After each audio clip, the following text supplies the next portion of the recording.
When your old career gives you lemons, throw in some ice, mix in some vodka, and call it a podcast.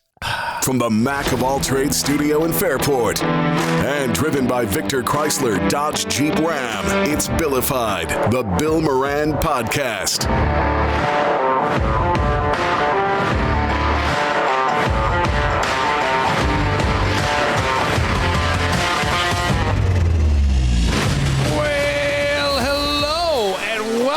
Thank you for getting your pot up. Thanks for telling a friend. That's how we spread the word about the pirate ship. Very excited because Danny's here tonight. Actually, Danny's a good one in to have in tonight because... I'm always a good one to have, let's be honest. No, that's true. I'm like number one guest. Not even a guest, I'm more like a fabric of the show. Yes. Like Kevin and I are like the fabric. You and Kevin We're are the fabric. That is yes. true. You and Kevin are the fabric of the show. You guys have become the fabric of my lives. Yeah. No, we are cotton. In a very good way. Yeah. I would have helped you move too, but you said don't worry about it. No, I did. And Did Kevin help you? No. Okay. I didn't want to. Because he's got the van from Victor Chrysler Dodge Jeep. Yes, I'm aware, but that no. So I don't know if it's like kind of the weather stuff or what. But I got numb today. And there's a reason sort of why. But we've had a lot of this flash, like these intense downpours that we usually don't get in Western New York as a regular occurrence. And I've noticed a weather pattern over the past couple of years is wind. Like we get these wild winds in the winter and especially turning into spring. And then summer doesn't really begin here. It just shows up one day. You step outside and go, fuck, it's 90 degrees out. It's like last day of school. Yeah. So, but yesterday, it just downpoured, right? Yes. And my friend, it's very depressing. Dr. Rob Rice, who was, it was not a bad day up to that point, but it was about 3:30 in the afternoon. Dr. Rob Rice, who was on the podcast, and I went to Fisher last night to speak at something that he was hosting and put together for a graduate level class. Mm-hmm. And he's showing me videos of his yard. Like he sends a message out on Facebook, if you find my pool filter in your yard, please let me know. I mean, you got to see this. It is, and it's roaring through and it floods. It's that whole Irondequoit Creek. If you go through Powder Mills Park, and these are specific destinations. Through the hills of Pittsburgh. Yeah. A peaceful, quaint little town, except when it rains. I mean, it was. But this rain, Henrietta, there were roads washed out. Yeah. Oh, yeah, I told my wife. So my wife was on her way home from school yesterday. I go, all right, be careful. It's pouring. She goes, it is? She works along the lake, let's say. Yeah. And she goes, oh, my goodness, you're not joking. Like, yeah. Yeah, I mean, it just came down and hard for a while. She was waiting for an arc joke, but I didn't give her one. It's pretty hack for me to deliver. Two of every animal. Yeah. It was pouring, man. It was freaking pouring. I'm like, this is how I want summer to start.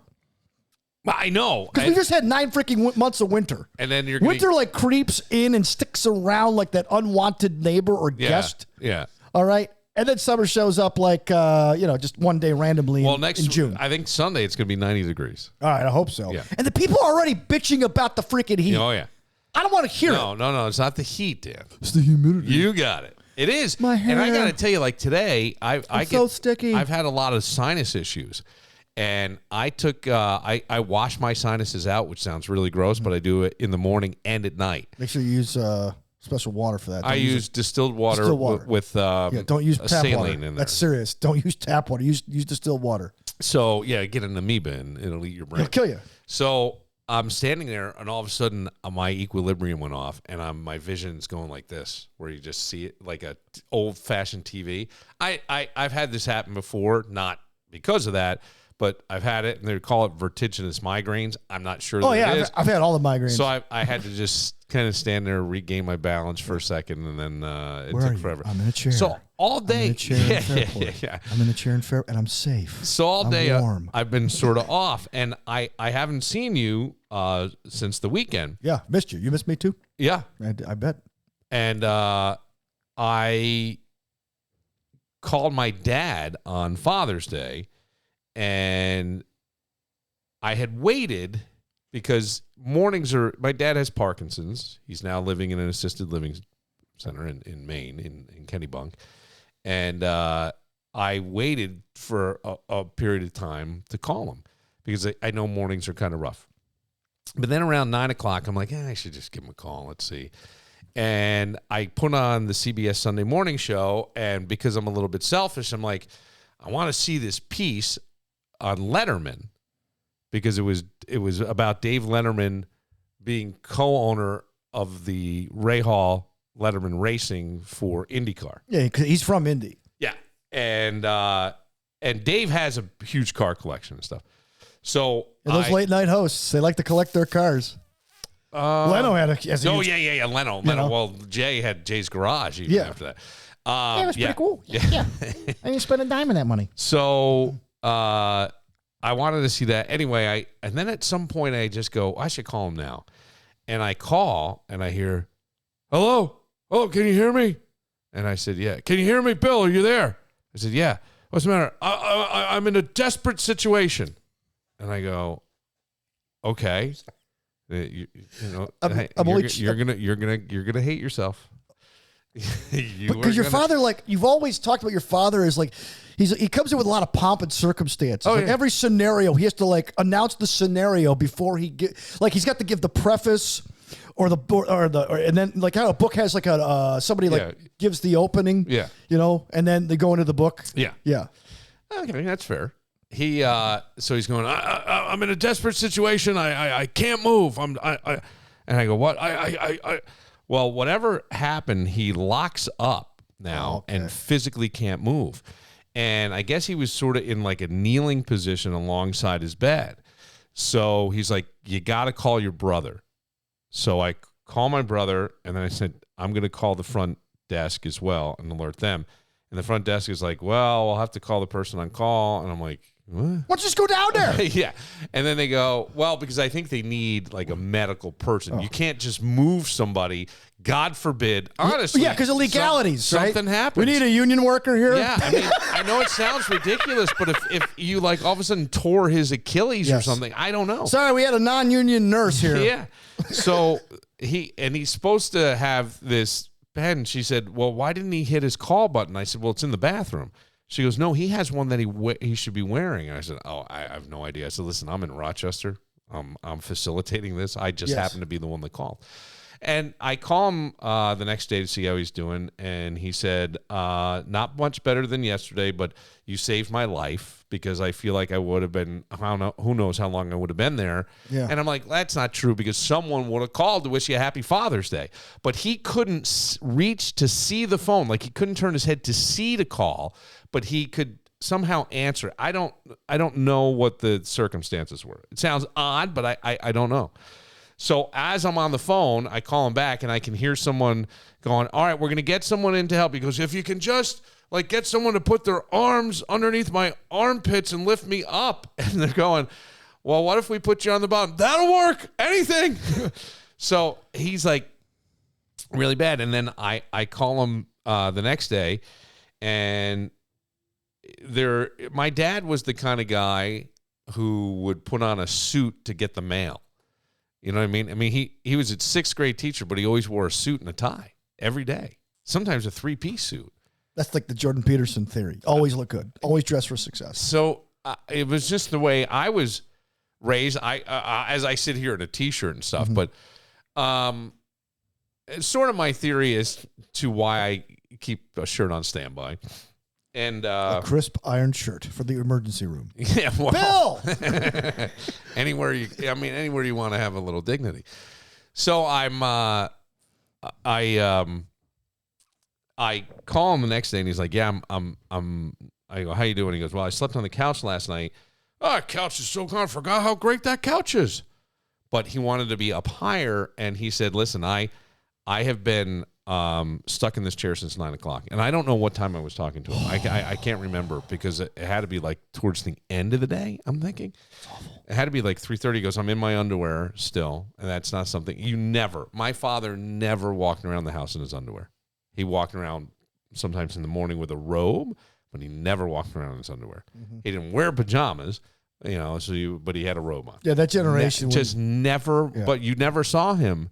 Like, I don't think I've ever seen, I don't know that I've seen the man naked. Probably at some point you busted in somewhere, but like as a kid, he came busting in the back. I gotta go to the bathroom. Oh, Dad!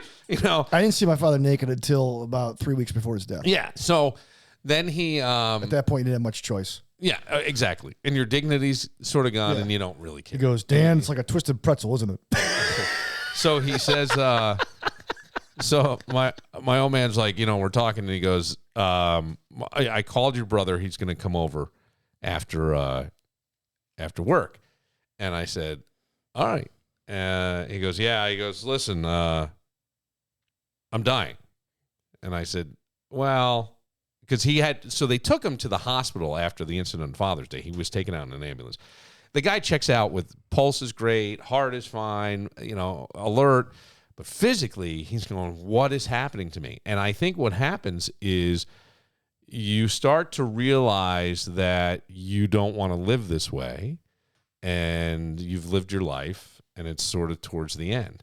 So he said to me, look, I'm dying.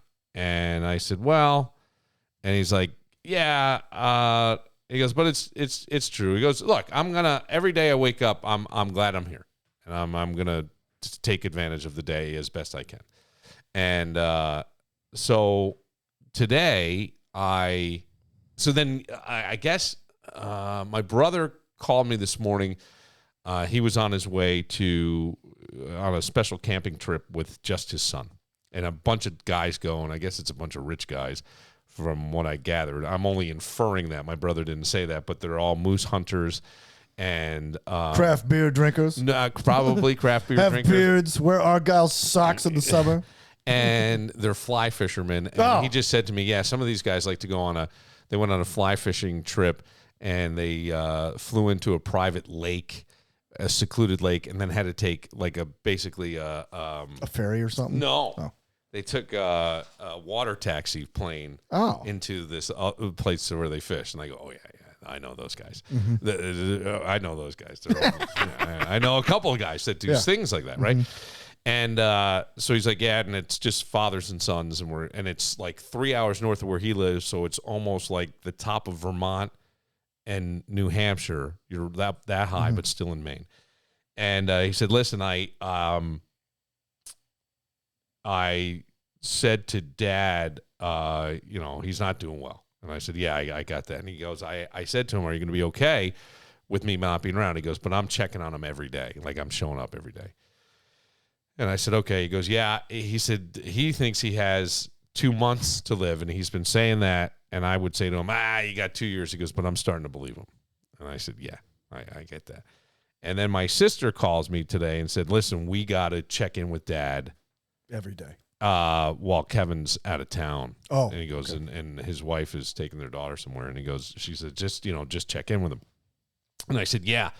So I get these random calls, but sometimes he butt dials and then it hangs up quick. And I don't know what's going on. He's 79. He's got Parkinson's. He's going to be 80 in October if he makes it. And I'm like, so I try calling him today. And I happened to be with someone, and I said, I go, I want you to kind of hear this stuff. And so he calls me back, and he said, and it was probably, I don't know, it could have been 5 to 7 minutes, maybe 10 minutes from the time I called him to the time he called back. I don't know. And he said to me, I was trying to put a quilt on the bed. And he said, I heard the phone ringing in the other room. And he goes, it took me that long to get from my bedroom to the phone on the kitchen table. And I mean, we're talking a small 1-bedroom place, right? So he goes, and I'm out of breath. And I said, yeah. And he goes, yeah, I said, because he keeps saying, like, I'm going to go back to the gym. I'm getting back to the gym. And I think he's slowly starting to realize, And I think we probably have to consider a higher level of care for him. Okay. You know what I mean? Like, instead of just assisted living, like something else. Yes. And my brother wants to have that call next week. So I'm sitting there. And I won't reveal too much. I keep things, a term that I learned today, pocketed, meaning like I don't share a lot of the things, but it was a friend of mine, and my father has met this person, and it's a woman, and I said, so-and-so is here, and you could hear his whole demeanor pickup. Oh, yeah. Hey. Oh yeah. No, this is an opportunity to show off a little bit. You know what I mean? Like you could hear it, and he had been. And I said to my brother earlier, just as a little backtrack, not that my dad never said it. He did. He would say "I love you," but he didn't. You didn't end phone calls. It was usually with most of my calls over the last couple of years have been, "Well, good luck with it all, Willie." You know what I mean? That's what it was. Yeah. It's now been "I love you." And I said, yeah, I love you too. And even on Father's Day, the amount of love, the fact that you called when you did, I couldn't have come at a better time. I was in so much pain. My dad once fell. This is terrible, but like I think back on things, but my dad, I don't know, they weren't hoarders, but they had a lot of shit and they just collected it. It was in the back of the basement. So he decided to clean out the basement, and he got a dumpster. And that got filled, and it was like $700 to empty the dumpster. So then he just started burning things in the backyard, and he tripped and fell into the fire and burned both hands really, really, really badly. Didn't I tell you the story? No. I didn't tell you this.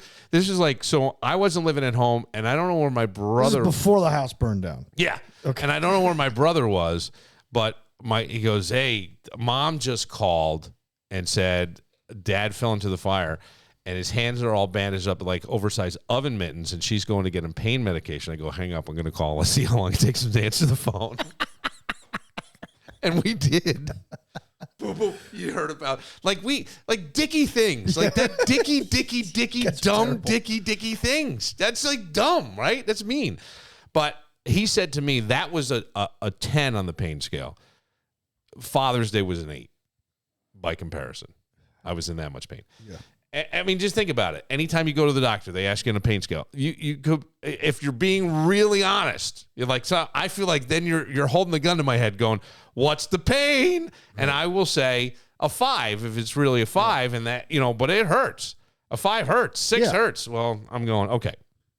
So today, I call him, and he when I say by the way, so and so can hear you, and he's like, "Oh." And I said, yeah, really thinks you're very funny. And he is. He's very, very funny without sometimes even realizing it. And he goes, oh, did I tell you about the hospital? And you got to picture this, because if I say it, it sounds like an old man joke. But if you can put it into context of the moment, what they're trying to do, and just what the only thing that's funny is the unexpected, right? The unexpected is what makes something funny. If you see it coming, sometimes it can still be funny. Like I can see sometimes it coming and I start laughing because I can see it coming. But with these things, so he said, I have a million tests, and he goes, in every room they're bringing me into, they're putting me in the MRI machine, and they're asking me my name, do I know where I am, what day of the week is it, what is your date of birth, and where are you now? And he goes, so I'm going through and I'm answering. They say, where are you now? He goes, I'm in a gentleman's club. Right. And that's what he said. He goes, I'm at a gentleman's club. And he goes, oh. And so the person I'm with laughs. And then he says, he goes, I don't know. It was dark. I don't even remember faces, but that nurse remembered it. And she came back and she said, the gentleman's club. And I said, well, you're very funny. He goes, oh. And then he just said to me again, he just goes, look, it's near the end of the show. And he goes, it's been a great ride. And I got to tell you, Dan, that kind of knocked the wind out of my sails. I went home, and I started to do some work for the podcast and other things that I'm doing. And I got to lay down. Like I got to shut it down for a minute. And I went and laid down for like 45 minutes. And then got up, and I've just been kind of numb. And the only thing I can think is like, it's very strange to mourn someone when they're still alive. When you're facing criminal charges or a DWI, suddenly everyone becomes a legal expert. Your neighbor, your cousin, even the guy at the gym. Sure, they mean well, but that's when you need to tune out the noise and call CircuLaw. Steve Circu and his experienced team understand that these are really scary moments, especially when you're accused of something you didn't knowingly commit. That's why they're all about preparation, preparation, preparation. While your Uncle Bob is sharing another court story, CircuLaw will be methodically building your defense, leaving no stone unturned. They've successfully litigated every type of case imaginable, from misdemeanors to complex felonies. Remember, your rights and freedoms aren't just words. They're everything. And protecting them is what CircuLaw does best. When you need real legal expertise, not just well-meaning advice, call CircuLaw 585-385-2510 or visit their secure contact page at circulaw.com. CircuLaw, because your rights and freedoms deserve more than just good intentions. Take this from Billified. Stop getting your legal advice from social media. Call CircuLaw today. Oh, I see you have random, rusty, ridiculous scrap metal all throughout your garage. I know that scene. Holding on to that extra siding from 2008? Come on. Pack up that garage mess and roll it down to Premier Metal, Rochester's #1 choice for scrap. We're talking metal from auto jobs, plumbing, HVAC, roofing, siding. If it's shiny, bendy, and mysteriously dented, they want it at Premier Metal. You know that metal shelf that attacked you in 1998? Get rid of it. At Premier Metal, they offer the best prices. This is a scrap metal commercial, not a spelling bee.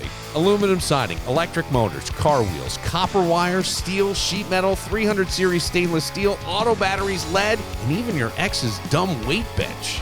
Make cash, clear space. Visit PremierMetalGroup.com or either of Premier Metal's state-of-the-art facilities. West Linden Avenue in East Rochester, just minutes off 490, or 11 Carn Street in Rochester, just minutes off 390. Premier Metal. Be a metal magician and turn that metal into cash with Premier Metal. A New York City-based artist. Her name is Leanna Perry. She's 32 years old. She's known for working with brands like Maybelline. Maybe it's Maybelline. Is she making makeup art? I don't know. Okay. But she was one of their top designers. She may have to change that jingle too. Maybe you need a lawyer. She worked for Adidas, Steve Madden, Steve Madden shoes and stuff. She went viral for all the wrong reasons. She went viral. It was a text. I apologize. I've been having my phone on Do Not Disturb. Okay. But because my dad will call at random times, I don't want it on Do Not Disturb because I don't hear it. Right. But when I'm doing the podcast, I put it on Do Not Disturb. When I'm in certain situations, anyway. So a text came in from somebody on the podcast making some ridiculous comment. Not about the show that we're doing. So this woman went viral after a drunken, violent meltdown on Southwest Airlines. And here is said meltdown. Let me see if I have the right thing. Let me. Stay there. Don't touch her. No. Don't touch her. Don't touch her. Okay. So this woman comes on the plane and apparently refuses to sit next to someone on Southwest because they're too fat. And the woman doesn't look that fat. I mean, she really didn't. Hard to tell. She could just be big boned. She doesn't look fat, but it's hard to tell from the camera angle. This is being filmed from behind the fat woman. This woman is now over her seat, and the alleged fat woman has a mask on, like a COVID mask, or the mask that we wore like during COVID. ND97 or whatever they are. And I'm seeing a lot more people wearing those. Yeah, me too. I am, and which I don't get it, but all right, you do you. If it gets you, hey, if you feel better, because I know anxiety's a thing. Yeah. So I agree. I tell my wife, I'm with you, but you know what though? Because my wife says the same thing about. But at the end of the day, if they have anxiety and it makes them feel better, you know what? And maybe it keeps them healthier. Yeah. I didn't get a cold that time, and I've had a cold now for a little while. All right, here we go. Here's the lady on the plane, 32-year-old Leanna Perry. Stay there. Don't touch her. Now they're trying to tell her not to touch the fat lady. Alleged fat lady, let me say that again, who is fat with a PH. This woman is kneeling on her seat, leaning over, okay? And in the face of the alleged fat woman, with now several, 3 or 4 Southwest workers, and even a few baggage handlers. No, just passengers. Oh. Stay there. Don't touch Let me show. people. Don't touch her. No. Don't touch her. Don't touch No, her. this is where her asshole is. Do not touch her. Look at her. Shut touch the her. fuck up. Don't fucking touch me. Yeah, now she grabs the woman by the hair. Grabs her by the hair, the alleged fat woman. Let go of her hair. She's got her hair, like, I mean, she's got it in a fist.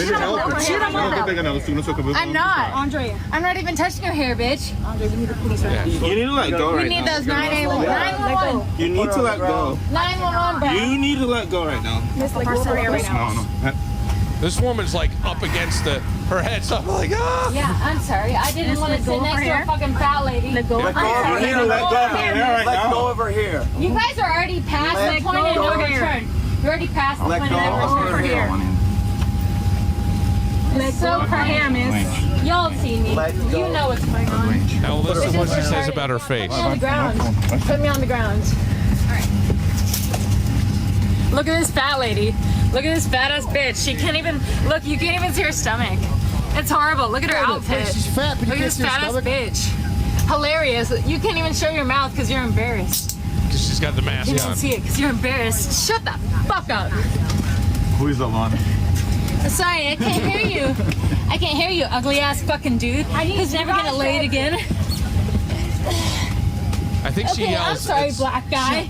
My boyfriend's black, so shut the fuck up. My boyfriend's fucking a black guy. My boyfriend's a black. My boyfriend's black. My boyfriend's a fucking black guy. Okay, You're that joking. makes it all right. That makes it all right. Wow, she's going through all of them. Oh, jeez. She's now spitting on the woman. She's handcuffed and Shut the zip fuck tied. up. Shut the fuck up. Shut the fuck up. Shut the fuck up. Shut the fuck up. I can't breathe. Fuck you. Fuck you. Yeah, they got her on the ground. Oh, now and she's they're pulled like, the George Floyd card. Yeah.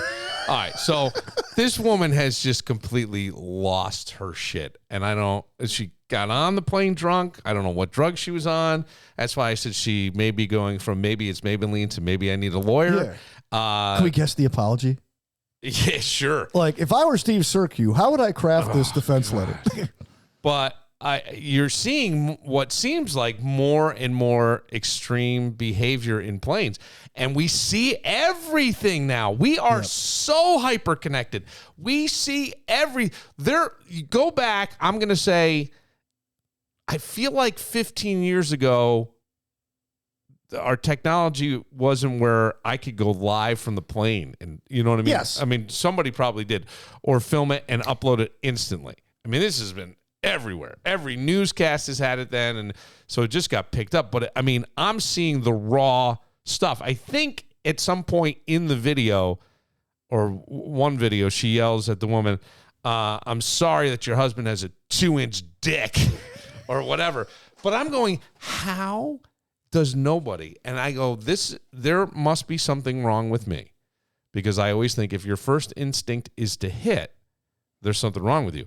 But if she had my girlfriend, wife, partner, whatever, by the hair, and she's pulling it and she's not letting go, I am punching that woman square in the fucking face, and I'm hitting to knock her out.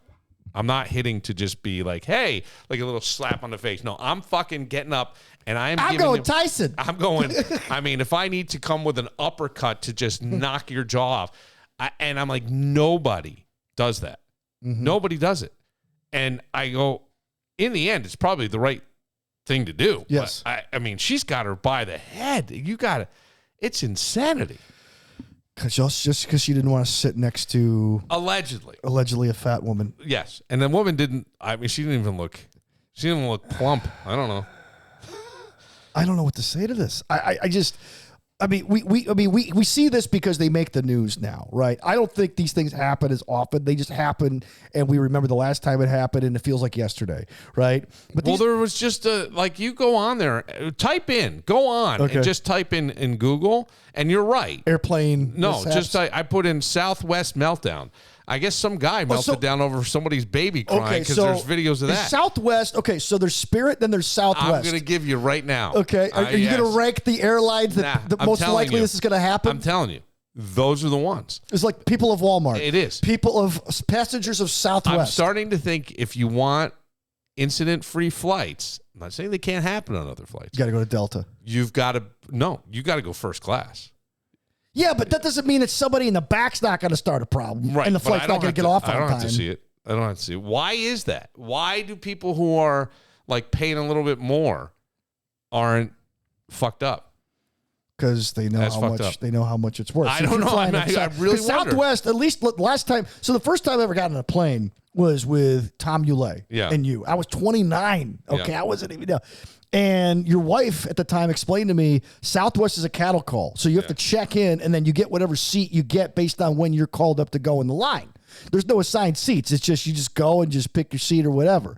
So a lot of people just like sit down, and then the people who are left have to sit next to somebody because there's always like everyone wants their own space, right? So you're going to be stuck sitting next to somebody you probably wouldn't choose normally. I'll tell you this. If I'm flying alone, I'm going like probably the cheapest.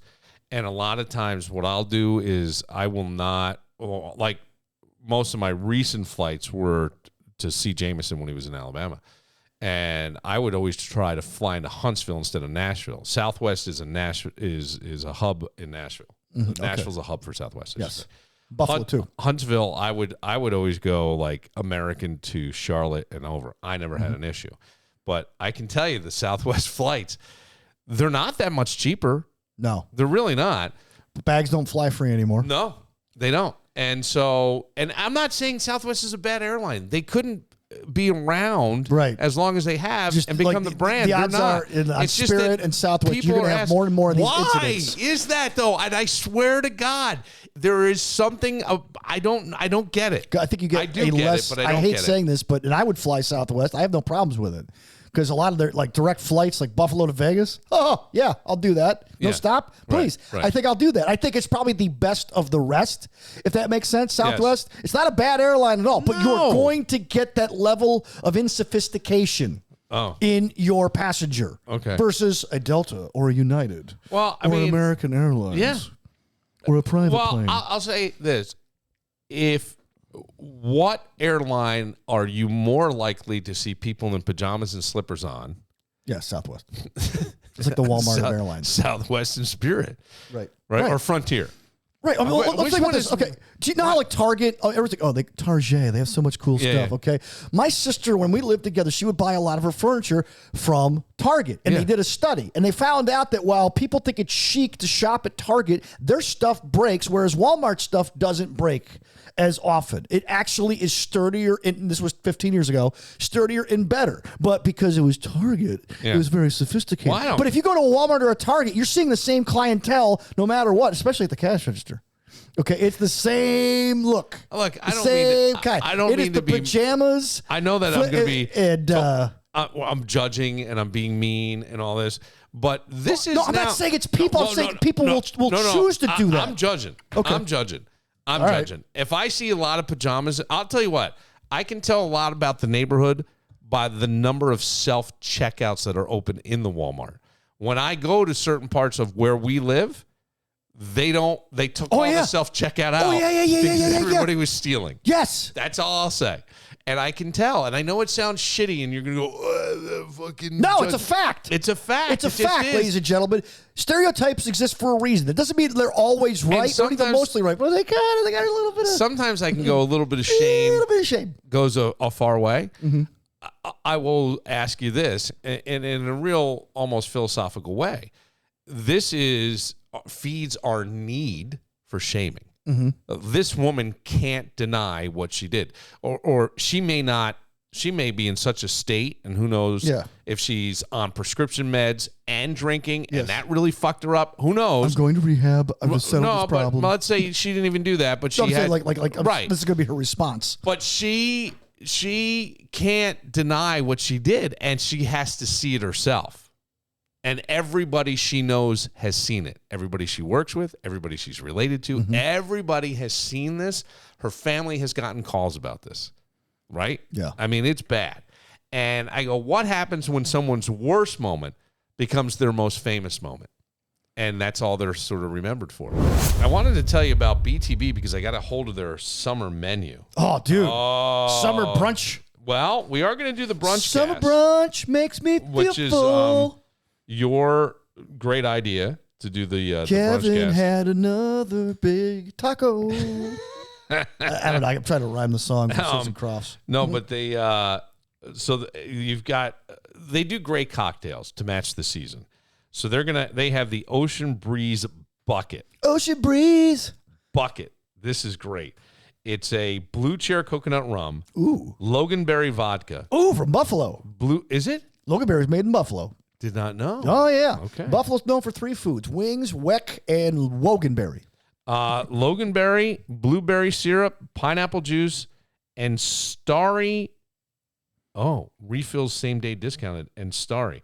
It says Ocean Breeze bucket. Oh, the picnic juice bucket. So I wonder if they come in like little buckets. Yeah, probably. Oh God, great summer marketing. melon they've got. These sound great. And then martinis of the season. We haven't gotten to the food yet. No. So, well, I had Hey, do we want to have lunch yet or what? Let me tell you, the street corn chicken bowl sounds amazing. It's blackened chicken. Ooh. And it has a kick. Mexican street corn, sliced avocado over rice, and creamy jalapeno cream drizzle, which sounds just amazing to me. I love that kind of stuff. Mm-hmm. The Texas potato, which I've had. Oh. It is a huge potato, and I'm talking the size of your head. Stuffed with cheese, bacon, smoked pulled pork, and a sour cream drizzle. It is so damn good. So damn good. Go to btbroc.com. They'll have the menu there.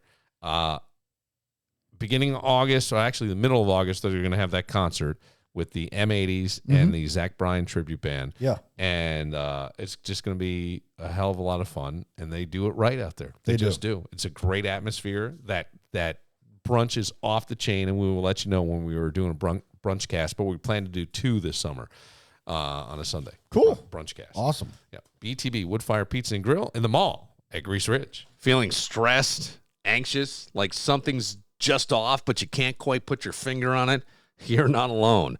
In our shifting world, more and more of us are carrying unseen stress, stuck energy, and emotional weight that's dragging us down. But what if you could let all that go? Meet my friend Sheila Tillich, a compassionate, dedicated energy healer who's helped countless people align their energy, release stress, and embrace their highest potential. With her unique energy healing methods, Sheila gently guides you to address the issues in your tissues, uncovering emotional blocks and stored energy that may be hiding deep within your body, even at the cellular and DNA level. Imagine feeling lighter, more balanced, and truly at peace. I've experienced Sheila's healing myself, and let me tell you, it's powerful, life-changing. If you're ready to shift out of anxiety and into alignment, Sheila Tillich is the guide you've been searching for. Visit SheilaTillich.com today and take the first step toward your most aligned, empowered self, because your energy matters, and it's time to thrive. SheilaTillich.com. Looking for high-quality cannabis that fits your budget and your lifestyle? Welcome to MJ Dispensary, your go-to destination for premium cannabis in New York State. At MJ, they're more than just a dispensary. They're a community. Whether you're managing pain, easing stress, or just looking for a little elevated pleasure, they've got you covered with products tailored to your needs. Their mission? To create a safe, welcoming space for all adult cannabis lovers, from first-timers to seasoned pros. And they believe knowledge is power. That's why at MJ Dispensary, they're passionate about educating their customers on terpenes and cannabinoids and the wonders of this incredible plant. They'll even teach you how to spell cannabinoids. Plus, every purchase helps give back to the community through tax funding, donations, and outreach. So when you shop with MJ, you're doing good while feeling great. So why wait? Come experience cannabis the MJ way. MJ Dispensary, 900 Jefferson Road, Suite 902 in Henrietta. It's MJ Dispensary. Danny's become supplement people in middle age. Not a bad thing. I'm really become skeptical over the last month about things. About what? About everything. Like what now? After the last podcast we taped, I walked away going, do I really think all this stuff? Do I really know what I'm talking about? You said things that I won't say it here, but I have a theory on it. I have a theory on some stuff with you. Go on. You want to hear it? For real? Yeah, is it bad? Not necessarily. Okay, go ahead. I think you said things like... Even if it is bad, go ahead. No, I think you said things like the Stephen A. Smith thing. And you're like, when a midday talk show becomes... When the midday audience dictates the national conversation, we have a problem. But here was my thing is I want to go, but it's not. It's not the midday audience anymore. And don't forget, you've got a lot of people who still work remotely. Mm-hmm.